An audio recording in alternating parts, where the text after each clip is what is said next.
So we got Porter, Garcia. The big fights is happening. The welterweight division is heating up again. Thurman set to come back next year. He's gonna be in attendance. Earl Spence, the Boogeyman Jr., is gonna be in attendance. Uh, it'd be nice if we could get Bud Crawford in attendance, but as we seen yesterday, he wants to stay far away from those guys. But it's a toss up, just like everybody been saying. It's really a toss up. It's really respect to both of those guys. Whoever come out, I want the fans to continue to support both fighters, the winner and the loser of this fight, because these guys are fighting each other. They just fought Keith Thurman.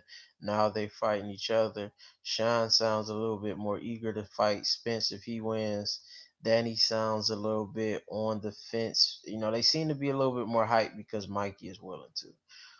But Danny still sounds like he could say use the mandatory excuse and the business wasn't right and something like that. So that's another reason why I would want Porter to win, because Porter is one of those guys who's a warrior, who it's not, of course he wants the business right, but in his just natural nature, he wants to know he's the best, and he wants to know that he took all challenges, and he wants to walk in the footsteps of those before him. He respects the sport. It's not about the outside stuff. It's not about being a famous. It's about, really carrying on the tradition of boxing, really carrying on that Warriors mentality and walking in the footsteps of the Hacklers of the world, of the Hearns of the world, of the Sugar Rays of the world. And, he carries himself the right way. So it would be good to have a champion like Shawn Porter, especially at this stage. I think at the Keith Thurman fight, he took himself to the next level. And for this fight, I think he can win, but he has to be careful ducking coming in. That's one of the things I would be weary of, because you can't get caught with the shots that Keith Thurman caught you with. If Shawn Porter's getting caught with those shots ducking coming in, when as soon as he's stepping down and Danny catches him with a hook going downwards, and pushes the head in with the punch, I don't think that he'll be able to. I can't say he'll be able to get up, but he's going to get knocked down. It's not going to be like on Thurman when he was just able to take the big shot. Oh, he had that look on his face like I just got hit by a bomb, and then wrap him up. It's not going to be that. He's going to go down. So, and I expect Danny to understand the urgency. If you get Sean hurt, you have to step on him. You can't. Let him wrap you up. You have to get very aggressive and make the ref stop the fight or put him back down. But and that's the only way I see Danny win. I don't see Danny. I don't think Danny is the better boxer. He's the more traditional boxer, but I wouldn't say he's the better boxer. Danny's boxing isn't great. He just has very good timing. So that's something I think just getting overhyped with Danny. Oh, Danny's this, Danny's that. He has solid posture.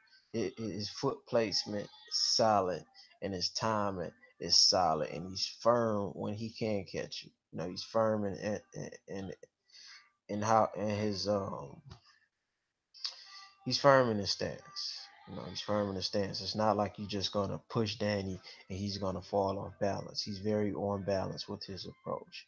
So that's what I respect about Danny. With Shawn, get the fight to the and go crazy. You have to try to make this like a Berto type fight. You have to overwhelm Danny early. And Danny, if I'm Danny, I'm coming out and try to make him respect that power early, so he thinks twice about just darting in. So it's who can put the foot on the gas first, and whoever establishes their pace first or their presence first. That's who I would favor. But then again, Daddy could just make Sean feel his power and make him fight cautious. So and that could benefit Sean because he's the better mover on his feet. He can come in those angles. It's not as elegant as the Lomas of the world. It's not as elegant as other fighters who jump in on the angles, but all in all, he's still coming in on angles. So I think I would like Shawn to watch that last fight by Josh Warrington because he did a little bit of what Shawn was doing, but he it was a little bit more mixed up with the traditional too. So if you kind of could blend the two, a caution of the Broner fight, and when you get them to those ropes, your knockdown shine is getting Danny on the ropes. When Shawn Porter gets Danny on the ropes, he has to go crazy, just like the Birdo. Don't let him breathe. Suffocate him. That would be the strategy. When you get him on the ropes, suffocate him. Be careful coming in, ducking down, and you know get it going early. And when you see Danny's tired, don't let him rest. You have to really work on your stamina. If Shawn Porter's been, and as they said, if they really been working on that stamina this whole camp, I lean towards Shawn. So end of the day, if it's a knockout, it'll be Shawn coming in, ducking down, trying to get in the inside, and that will go to Danny. And Shawn could win by either a referee stoppage. I don't think he's gonna knock him out, but it'll be a referee stoppage, kind of like in the Berto fight, or it'll be on points. And if it's on points, I expect it to be by a wide margin, as long as everything's fair. We're not getting a Herrera situation, but respect to both of those guys. Hopefully, EJ gets in the ring after, and hopefully, Showtime does the right thing and continue to make the big fights. Shout out to all of those guys who are fighting each other, even the Lamonts of the world. Uh, Much respect because the fans truly appreciate it. Hopefully everyone goes out and tune in. If you don't have Showtime, make sure you tune in. Shout out to Al Heyman for securing that Fox deal. Fox does a great job in their presentation of combat sports. And it's a great time to be a boxing fan. If you're tuning in, keep tuning in. If you don't like trap media, look yourself in the mirror. You just might be a hater. uh, Follow us on Twitter at Trap Media USA. It's a great time to be a boxing fan. I'm out.